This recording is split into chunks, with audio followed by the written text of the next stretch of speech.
Alors là, vous avez fait un petit peu un musée de l'histoire justement de cette famille Rampal. Ici, on se trouve avec quelques objets, on voit des anciennes balances. Voilà, alors on a des choses qui fonctionnent encore tout à fait, hein. Ça c'est pour peser nos paillettes. Voilà, et puis c'est surtout pour nous important quand les personnes viennent nous rencontrer, voilà, en tant que fabricant, de pouvoir expliquer justement ce que c'est que le savon. Le savon bon, de chez Rampal, bien sûr, qu'est-ce qui fait notre différence avec d'autres savons, mais aussi justement, quelle est la différence par exemple entre le savon de Marseille, quand on parle de l'extra pur, et la savonnette. On pourrait dire, tout ça c'est du savon, ça revient au même. Et bien non, grâce à ce petit musée, c'est vrai qu'on peut arriver à expliquer que, voilà, dans l'extra pur, savon de Marseille extra pur, on garantit en mise au chaudron 72% d'huile 100% végétale. C'est un minimum que l'on garantit. Alors que sur la savonnette, on va se permettre justement d'être encore plus riche en huile. Alors toujours pareil, c'est notre choix depuis des générations, d'être sur des huiles 100% végétales. Mais on va être à plus de 90%. Et puis là, on va commencer à s'amuser, d'une part pour le plaisir, alors que là, on est dans le savon traditionnel pour la propreté du corps et du linge. C'est vraiment le savon le plus sobre, quelque part qu'il soit, puisqu'il n'y a pas de colorant, pas de parabènes, pas de conservateurs, pas de parfum, voilà, c'est des huiles, ce sont des huiles. Alors que là, on va mettre de l'huile d'argan, de l'huile d'amande douce, des compositions parfumées, des huiles essentielles. Voilà, qui va faire qu'il y a un côté plaisir qui va se dégager de ce savon-là. Et puis nous, dans nos formulations, on va s'attacher aussi à aborder un côté soin, sans être dermatologue, bien sûr, mais se dire, voilà, si on met de la terre d'argile dans nos savonnettes, notamment celle-ci, qu'avait baptisé très astucieusement d'ailleurs Monsieur René Rampal. Hop là, le miracle argile-olive. Voilà, c'est parce que justement, il avait cette intuition de mettre de l'huile d'olive qui va être extrêmement nourrissante pour la peau et de mettre de l'argile qui a des vertus reconnues d'être justement matifiante, donc pour les peaux grasses, les peaux d'adolescents, etc.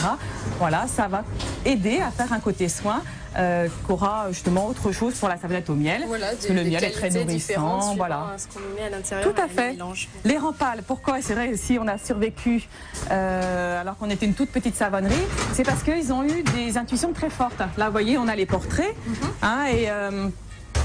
Pierre Rampal, quand il a fondé la savonnerie avec ses deux enfants, François et Jacques, voilà, à chaque génération, il y a des choses qui ont été apportées et qui ont permis justement à la savonnerie de survivre. Et on est passé de la fabrication du gros bloc, même si c'était parfois des barres de savon de Marseille, de 2 kilos ou voire plus, à cette intuition de créer le petit savon pour la toilette. C'était révolutionnaire, quoi. Et donc, à partir du moment où il avait fait cette expérience de fabriquer le petit savon pour la toilette, et bien après, il a commencé à la décliner avec les senteurs provençales, avec de l'huile d'olive, de l'huile essentielle de lavandin, de l'amande, etc., du miel. Voilà, ce qui fait qu'on a une belle gamme qui s'est étoffée avec, après, dans les années 50 aussi, la fabrication du shampoing. Ça aussi, c'était commencé à être révolutionnaire. Le shampoing, toujours traditionnel au miel. Voilà, Monsieur Rampal avait choisi de faire des bases, voilà, tout à fait équilibrées selon les différentes gammes. Le miel, l'amande douce, l'huile d'olive. Voilà. Et dessus se greffe justement des senteurs provençales.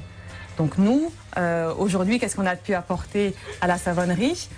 C'est la gamme bio, par exemple, qui n'existait pas du tout, en fait. Donc, en même temps, le savon de Marseille, quelque part, il est bio dès le départ, non? Et bien voilà, c'est vrai que si on avait la demande, on aurait du mal à le faire en bio, parce que quelque part, de lui-même, il est naturel. Donc voilà. Mais le bio rassure aussi une certaine clientèle qui, justement, par la position de certification, peuvent se dire, moi, je suis sûre de ce que j'achète. Il y a une charte qui est respectée, voilà. Alors l'été, on essaie de s'adapter au fait que le passage est plus important. Donc on propose une visite chaque jour, du lundi au vendredi, à 10h30. Il suffit juste de se présenter 5 minutes avant, parce qu'on fait des groupes de 20 personnes maximum, parce que comme les locaux sont étroits, s'il y a plus de monde, on fait 2 groupes. Et la visite est gratuite, ce qui permet aussi d'offrir aux passants qui viennent avec leur famille de profiter de lieux, et puis d'expliquer un petit peu de la fabrication traditionnelle d'un bon savon qui est fait en Provence, avec une forte tradition aussi locale.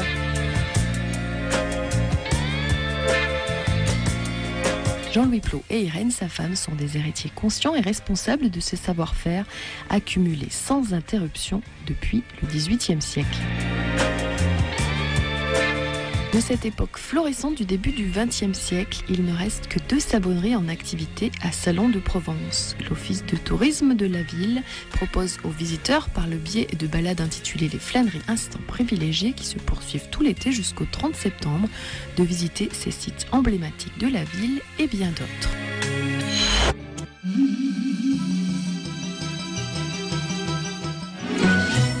Nous continuons notre balade pour visiter le patrimoine architectural de Salon de Provence et le quartier des Savonniers. Magali, vous êtes guide conférencière historienne.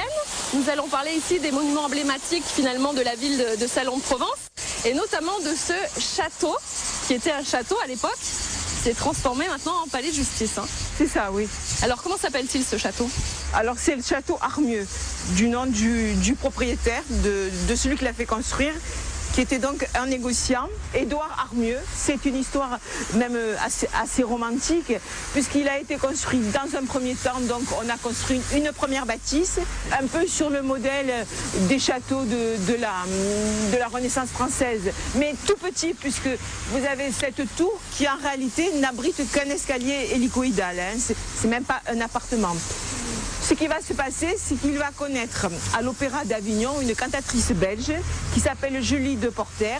Il va l'épouser et par amour donc pour son épouse, il va ajouter à cette première construction une grande salle, une salle de réception qui servira aussi de concert pour madame. Et l'originalité de cette salle sera qu'elle sera totalement orientaliste. Nous allons pénétrer à l'intérieur pour découvrir la salle d'audience, qui est maintenant la salle d'audience. Oui, mais tout d'abord, il y a une autre salle qui est intéressante quand même, puisque là, donc, nous sommes dans la première partie du bâtiment. Et bon, vous voyez comme les dimensions sont petites. Là, c'était donc la salle à manger, dans un style qui rappelle donc les plafonds à la française du XVIIe siècle, avec des tapisseries. Vous voyez, des motifs de chasse dans l'esprit des tapisseries flamandes. Donc là, on est, disons, et des boiseries, on est, disons, dans le XVIIe siècle français. Et après, tout de suite, on va passer dans un style orientaliste. Mais donc, malheureusement, il reste peu de choses.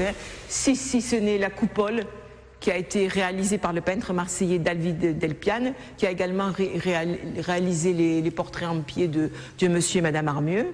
Elle en diva, lui en chasseur. Alors c'est une fausse mosaïque qui représente une chasse assyrienne. C'est un motif assez rare. On ne sait pas qui a été à l'origine. Probablement le peintre Delpiane, qui a dû s'inspirer de fresques qui avaient été trouvées donc en Assyrie et qui avaient été récupérées par des archéologues anglais et qui se trouvaient donc au British Museum. De même, ce qui reste du décor orientaliste, vous avez donc des carreaux de ciment signés Lanier, qui était un entrepreneur salonnais. Et là, on retrouve un motif mauresque. Malheureusement, il ne reste que ça.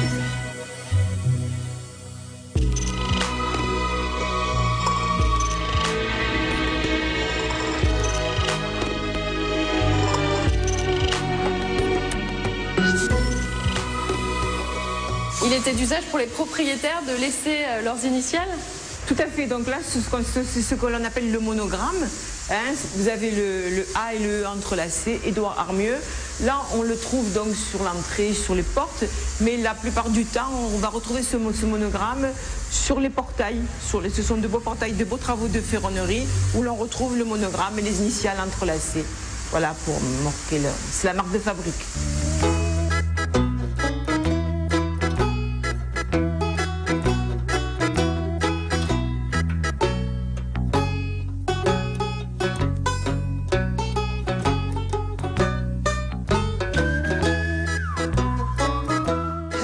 Les maisons des Savonniers ont été construites sur le modèle de l'hôtel particulier parisien du XVIIIe siècle avec une toiture en ardoise à la mansarde, un matériau qui n'est pas du tout utilisé en Provence.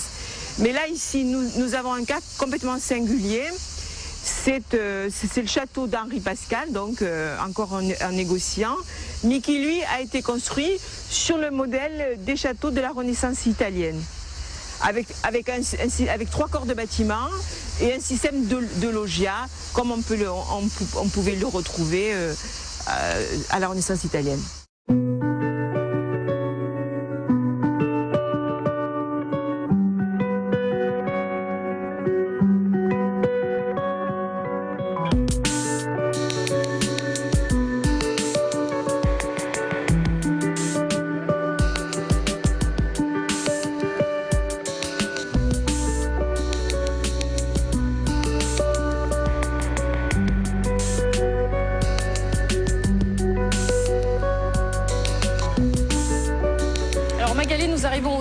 de notre étape, ici, au Cercle des Arts et Métiers, devant ce bâtiment. Alors vous allez nous parler un petit peu de son histoire également. Les cercles des arts et métiers ont vu le jour en France sous la monarchie de Juillet, dans les villes de commerce comme était Salon à l'époque. Alors le bâtiment lui est postérieur puisqu'il date comme toutes les maisons des savonniers de la fin du 19e siècle. Alors ce sont des cercles donc qui étaient réservés donc aux hommes puisque les femmes n'étaient admises que pour les réceptions. Il fallait donc être parrainé. C'était donc des cercles assez républicains, puisque soi-disant étaient ouverts à tout le monde. Cercles de détente et de loisirs, donc, où on aimait bien aussi se consacrer aux œuvres, aux bonnes œuvres, aux œuvres philantrophiques, mais aussi on y parlait pas mal politique. Il y avait en particulier les blancs et les rouges, comme c'était la tradition. Voilà.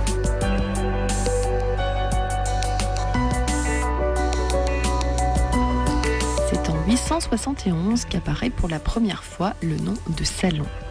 Forte d'un riche passé historique, vous découvrirez ces monuments au fil des rues. Cité de Nostradamus, figure de la Renaissance, Michel de Nostredame s'établit à Salon en 1547 et y demeure jusqu'à sa mort en 1566. Vous pourrez visiter la maison de Nostradamus où il vécut et où il écrivit ses célèbres prophéties. Et Nostradamus est tellement présent dans cette cité qu'un chocolatier a décidé de créer un chocolat à l'effigie du célèbre astrologue.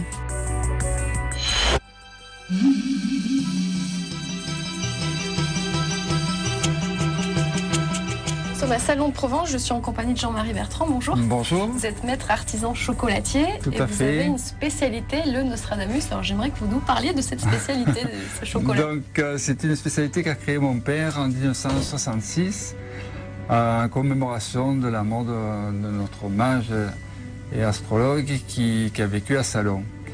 Et donc c'est une spécialité composée d'une pâte d'amande avec des écorces d'orange confites, un petit peu de Grand Marnier et enrobé de chocolat blanc.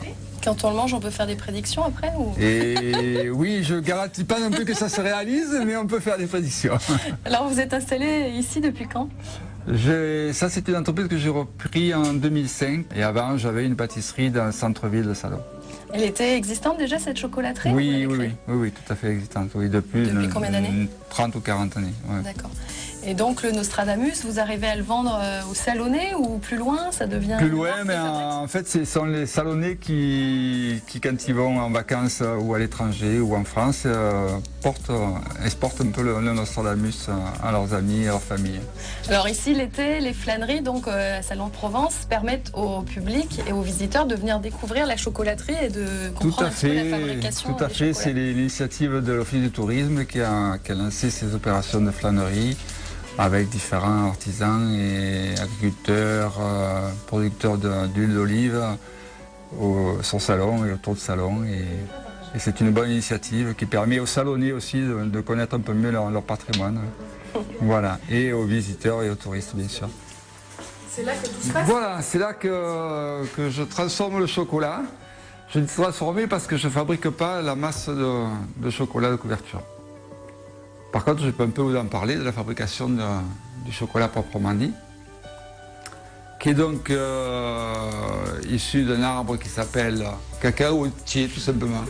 Cacaotier, cacaoyer, on peut dire les deux. Voilà.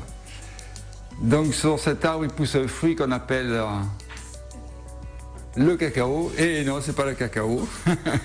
On va y venir, mais c'est pas encore le cacao. Le fruit s'appelle la cabosse. C'est un fruit qui fait à peu près une vingtaine de centimètres, qui, quand il arrive à maturité, a une couleur jaune-orangé. Et cet arbre pousse sur l'équateur, autour de la bande de l'équateur qui sépare le monde en deux. Je mets mon chocolat solide dans cette machine qui me permet de le faire fondre jusqu'à 46 degrés pour du chocolat noir, jusqu'à 50 degrés on va dire maximum, et qui va me permettre aussi de le refroidir, parce que pour travailler le chocolat, il faut que je le ramène autour de 30 degrés, entre 30 et 32 degrés. Et quand il sera à cette température-là, je pourrai le travailler. Donc quand mon chocolat est à cette température-là, je vais pouvoir mouler Ça c'est un moule à tablette, tout simple, avec une empreinte de cabosse dedans. Donc je remplis mon moule de chocolat et je le mets à refroidir. Au bout de 2-3 heures, il doit se démouler tout seul. Le chocolat se rétracte avec le froid et il se démoule tout seul. Après, ça devient du chocolat. Et après? Ça devient du chocolat. Voilà, après tu as la tablette prête à être croquée. Voilà. Un lent processus de fabrication allié à une technique précise que nous ne vous dévoilerons pas en entier, mais je vous prédis que si vous vous rendez à la chocolaterie Le Nostradamus à Salon-Provence, vous découvrirez quelques-uns des secrets des maîtres artisans chocolatiers.